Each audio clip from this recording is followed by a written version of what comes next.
Yellow pumpkin halwa எப்படி செய்யறதுன்னு பார்க்கலாமா? அதுக்கு ஒரு கடாயில் 50 ml oil and ghee add பண்ணிக்கிறேன். அதோட ஃபைனாக கிரேட் பண்ண பம்கினை ஆட் பண்ணி சாட் பண்ணிக்கிறேன்.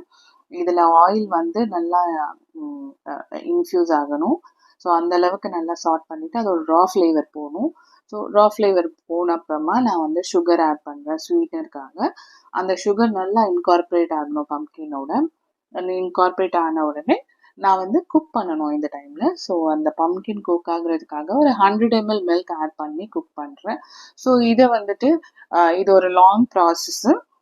வெயிட் பண்ணி நீங்கள் கூடவே இருந்து கலரி முடிக்கிற மாதிரி இருக்கணும். இது குக் ஆகிட்டு இந்த மில்கெல்லாம் வந்துட்டு நல்லா இன்கார்பரேட் ஆகிடுச்சு அப்படின்னா, ஸோ அதோட டெக்ஸ்சர் வந்து பார்த்தீங்கன்னாவே தெரியும்.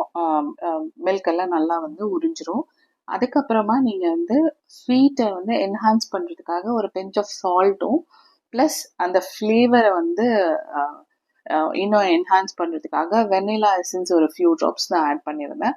பண்ணிட்டு நல்லா ஆயில் செப்பரேட் ஆகிற வரைக்கும் கடாயிலே விட்டு கலரி எடுத்தேன். ஃபைனலாக அவுட்புட் வந்து ரொம்ப அரோமேட்டிக்காக ரொம்ப ஆசமாக இருந்தது. ட்ரை பண்ணி என்ஜாய் பண்ணுங்கள். தேங்க்